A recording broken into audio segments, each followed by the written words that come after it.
morning, guys. It's Laura at the Florida Patriot Channel coming at you again. Have a few things that I thought of that we should go over. And of course, again, this is about your dog's preparedness and the things you might want to have on hand for your dog for SHTF. So first of all, I want to say that my dog's playing in the dirt a lot. We have a yard, but the grass, you know, over time becomes more dirt than grass. And a couple of times I've had dogs with actually get dirt impacted in their ears. So the first thing I wanted to talk about was their ear health, and these are things that you should probably have on hand anyway, but definitely going forward if you were, you know, just looking to have the things that you might need, you know, later on if that situation would occur. First we have just a regular ear rinse, and you can pick this up for a little or nothing, any pet supply or Walmart even, pretty cheap. And you just squirt it in, fold the ears over, rub it around a little bit, let them shake it out. That'll loosen any you know, impacted dirt and loosen any earwax as well, and get that out for you. You can use Q-tips on your dog's ears. You just want to go straight down. You never want to curve into that ear canal. Their ears go down and then in, they curve in. So you don't want to, you know, puncture that. I have a scaredy cat with me. She's afraid of every little thing. So I made a noise and it scared her. This is ear mite treatment. And for long term, you're going to want to have something like this on hand. I would assume that these kind of things might be a big issue, you know, during a long term situation. I know that we're not always going to be worried about like our dog's cleanliness like first on the list. I get that, and I get that dogs are going to come in, you know, in your line of priorities, and I understand that fully. I did want to say though that antibiotics that are going to work for you, like amoxicillin, can work for your pet as well for most things. You can get amoxicillin from Pharmarite, just like it sounds, Pharmaright. And you can get them in bottles of 500. It's people amoxicillin. You don't have to do fish antibiotics. And you can get it pretty cheaply. And you can actually get like zithromycin, augmentin. You can get prednisone, gabapentin, you know, the whole gamut of like happy pills of Prozac and stuff like that, if that's your bag. But yeah, you can get that, and it's shipped right to your door. It takes just maybe a week, maybe a little bit more. And yes, it's 9 o'clock and it's like 100 degrees already. Also, wipes will work for your dog just as well as they're going to work for you. So having some wipes on hand would be a good idea. And also, I wanted to show you this dog that I have right here today. This is my Juno, and she's one of my daycare dogs. And I've had her for a long time, and she's my lover. She's a real lover, and she's so good. But Juno is afraid of everything and everyone, and every dog, and Juno barks a lot. Right now, what I've been doing with her, and I've tried, you know, of course, I've tried a lot of methods with her. Nothing seems to do it. I do have electric collars, and the electric collars have a beep mode, a vibrate mode, and then of course they do have a shock mode. You do not have to shock your dogs. You can literally put this collar on them and beep it, and it freaks them out. Like they do not like the beeping. So I'm just going to show you here. She hates that beeping. That's all you have to do. So if she barks, I just beep the collar, and she does great with that. You do not have to shock your dogs. I mean, as a last resort, absolutely. If you had to, it's not going to kill them. You can shock them, but I prefer to just. What I really prefer is a treat method. I feel like you're going to get way farther with your dogs with a carrot than you are with a stick. So I like to do treat method. For barking though, that's not really a method. You know what I mean? Because treat method is giving them the treat for the good behavior, but if they're not barking, then what's the good behavior? You see what I'm saying? They don't know what the good behavior is, because the barking is the bad behavior. I don't know if you understand what I'm saying, but I'm trying to get this out there, guys. So anyway, I do use those collars quite frequently. I have a couple different dogs that have bark issues, and this seems to work really well.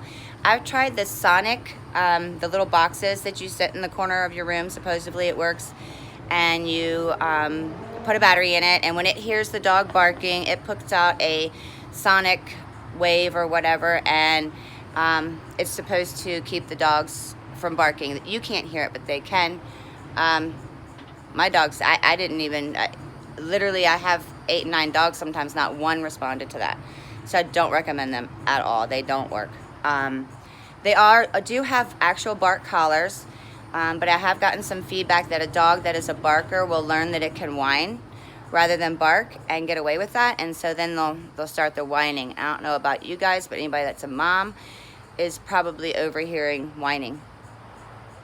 So, now, with the muzzle situation, the muzzle that I got this is the one that I see more commonly used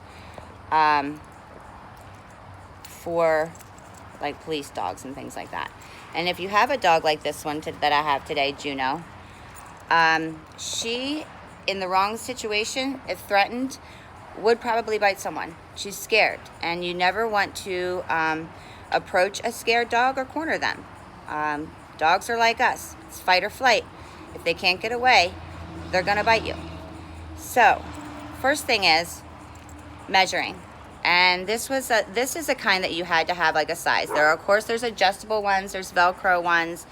I liked this one because they can actually get their mouths open and still like have treats and things through their little mouth. Through the little, see, there's like a little, I don't know if you can see that. There's like a little opening there so that they can actually, you want them to still be able to open their mouths and pant. Dogs cool themselves by panting, so you don't want to cut off your dog's ability to pant. So how you measured for this was you measure around the muzzle. So, Juno, sit. Juno, sit. Sit, baby. You measure around the muzzle. So you're gonna want to measure around this area, the fattest part of their muzzle. And this is going to be the around. And what I did was just used a string and wrapped it around her nose and measured it. And then the other measurement, honey, sit please. Juno, sit. Sit, June. The other measurement was from the tip of the nose, the very tip of the nose, to the thickest part right between their eyes. So that was the other measurement that you took. So fairly simple measuring. I just marked it with a little marker, and then I just got out my rule and measured what it was. Clearly, you're not going to get them to sit there while you put a rule around them.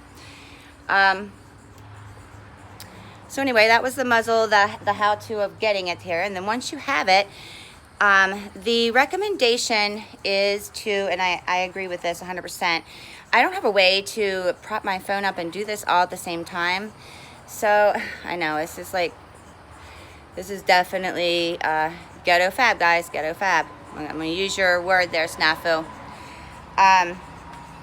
The method was to stick a treat in the part that you want to put their nose in. So hold on, guys, sorry. So you're gonna stick the treat up in there and then like call them to it. So basically what you have is this, and you have your treat in your hand, and you call their nose into it with the treat in your hand. All right. Most dogs, you can find something that will make them food motivated. Some dogs aren't real food motivated, but there's always something you can give them that they'll like enough to do that. So you just do that a couple of times, every day for a couple of days, 2-3 days. You stick the treat in there, you get them to put their nose in and get the treat. And do that for a few days and like warm them up to it so that they're not, you definitely don't want to stick this on your dog's head and then clamp it down and be like, there you go. Your dog's going to flip. You know what I mean? They're going to flip. So you definitely have to make this a gradual procedure and something they associate fondly to when you're doing this. Then they recommended also that, after you get the dog where they're taking the treat nicely out of the muzzle, then you want to take and put a little teeny bit of peanut butter right there on that on these crusts, and have them sticking their nose all the way in it and licking the peanut butter. Squirt cheese, peanut butter, something of that nature. Doesn't take a lot. This is a nice rubbery surface, so you can clean it right off. It's not a big deal. But I think that's a good way to start your muzzle training. Like I said, any training that I do with dogs, I prefer a treat reward method and lots of praise. If you get your dog and they do something that you want them to do, you praise them like there's no tomorrow. You act like a goofy loon. And this is what it's not hard for me to act like a goofy loon, so that's how I do it with my dogs. So, and repetition. Repetition and treat training is how I do everything. There are some times when you're going to have to use other methods, but definitely exhaust the positive methods before you start onto something, you know, that correction-wise. Much easier for your dog, much less trauma. You don't know how many dogs I see that I can tell the owner has called them to them, and the dog, you know, if your dog is running, let's say, and let's say you've been chasing it for a half an hour and you're pissed, and the dog finally turns around and comes to you, and you beat your dog's ass, your dog's not going to come to you. The dog doesn't associate how long it's been running. It's a game to them. They've been having fun this whole time. Then when they finally came to you and did what you wanted them to do, you beat them. So you cannot do that with a dog. I have a dog, and he has learned this, okay? He's learned that, and this is how smart they are. They're very smart. Don't ever think that they don't get every word you say, because they do. You know, if you talk to your dog from the time they're an 8-week-old puppy in English and they're a year old, they know what you're saying. You know what I mean? But sometimes dogs are ornery. They're just like us, and they're ornery. And, you know, they're not always going to do what you ask them to do. But make sure when you call them, even if they didn't come the first 3 times, if they did come to you, don't spank them. Don't correct them meanly. Because if you do, they're not going to want to come to you. So, trying to think, was there more I had to tell you? I think those were the things I started with off the top of my head. Some first aid kits. I'm going to get some first aid kits for us, for dogs. A lot of things are going to cross over, of course. You know, like, you know, digging a gunshot out of you and digging a gunshot out of your dog is going to be very similar. Sutures are similar. A lot of things are going to be very similar. So I'm not sure how necessary these kits are going to be, but I'm going to try them out and just see. I figure, you know, let's just see what comes in them and see what we think. You know, and it might be something that you can put together on your own, cheaper than in a kit. But we'll see. We'll see about that. I also do think having a pack for your dog is a good idea. So I'm going to look in some different packs and see what I find as to which would be the best pack situation. I'm also going to tell you that I'm going to come to you looking a sweaty mess every day, or whenever. If I wait to do videos until I do my hair, my makeup, and I'm not sweating, it's going to be December. I mean, it's just the way it is. I apologize. It's Florida, and I don't wear makeup. The dogs don't care what I look like. And if I can't spend an hour trying to get ready to do a video. I can't do it. So I'm sorry. I hope that, obviously that's not why you're here anyway. What I want to do for you is help you get yourself ready and get your dog ready. And get your dog. It's going to be just as important for your dog to be prepared for this situation as you. Your dog's, especially a dog like this, is going to be skittish. She's going to be feeding off of your energy. She's going to feel, you know, if your stomach is tied up in knots and you're upset, your dog is going to feel that, and they're going to transpond that. They're going to give that back to you. So it's going to be very important to have some things on hand for your dog. If your dog is a dog that flips out during thunderstorms and hides under the bed, and you have to get it medication for thunderstorms, you should have that medication on hand. Because imagine what your dog would be like if they were in, I don't know, imagine what your dog would be like if there were bombs going off. Like, you got to think ahead a little bit and think about these things. We all love, I mean, I don't know, maybe I'm going too far with this because I love my dogs. Like, I assume that you guys feel the same way I do. I want my dog to be okay. My dogs to be okay. And I want to be able to take care of them in this situation. And I want them to be fed and well and watered, and I want them to have the things they need. So these things are important to me. If you guys think I'm like rolling off the tracks with this and you don't think it's important, just leave a comment down below. Let me know, and I'll fine-tune things to what you want. If you have any other questions or things that you would like me to investigate, please let me know. I'd be glad to. I also did want to add in one thing, and it's just a quick comment about the situation yesterday that Snaps had talked about, and it's not even about that situation. It's about something different. You know, if you watch a channel and they're constantly asking you for money, then that channel is being, I mean, I don't know how to say this. Anybody begging too much for money is obviously doing this for the wrong reasons, okay? I don't want anything from you and don't need anything from you, and I don't have any links to do anything because I don't. I mean, I'm doing this because I want to do it, and I want to be part of the family, and I want to contribute the part to this family that I can. And I think a lot of people feel that way. I do think there are situations when it is okay to contribute to someone. Like, you know, the things that Adam does on Marfrugal TV, like, yeah, the whole thing with like the grounding and the EMP shield and the smart covers, like, these are things you would do anyway. So doing it through him is just helping you both out. You were going to get that anyway, then what you're doing is helping both of you. And I think that's 100% transparency, and I think that's awesome, and I think that's fine. However, people that are just constantly asking for money from you, you should probably just, you know, be careful. I know a lot of people, you feel real connected to the people that you watch. I know I do. And you feel like you're watching and you're consuming their information so that you owe them in some fashion. And if you want to give a little bit, that's fine. But don't ever feel like, you know, don't let anyone make you feel like you have to give to get the information. And if you start feeling a little uneasy about someone, then your gut's probably right. Like 9 times out of 10, if I don't listen to my gut, I get screwed. Like, typically our gut's gonna tell us what we need to know. So I just wanted to add that, you know, just, you know, one of those things that, you know, I think some people should be careful. We should all be careful. There are people in this niche, just as like any other thing in life, that there are people there that are just there to do harm and not good. And as a family, we need to weed those out. You got to pull weeds sometimes. You got to pull weed in every garden. Everywhere there's beautiful flowers, there's weeds growing. So sometimes you have to remove them. It's not a big deal. We don't have to make it affect everyone. Let's just all remember that, oh man, I'm sorry guys, I am a mess.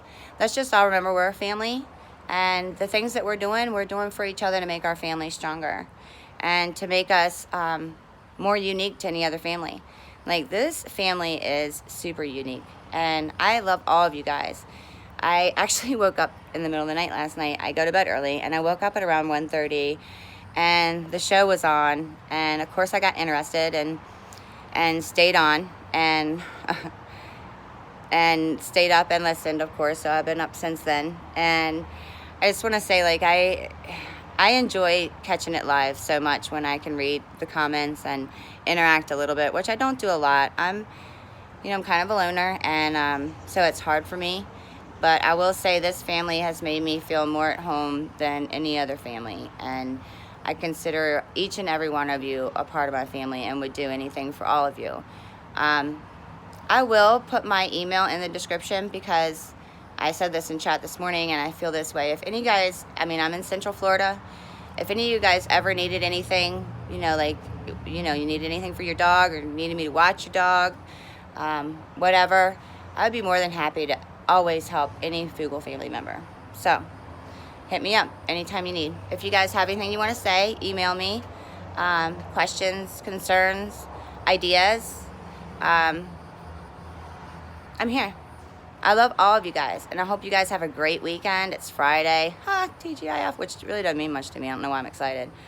But anyway, you guys have a great weekend. Everybody stay out of trouble, and we'll see you back here Monday.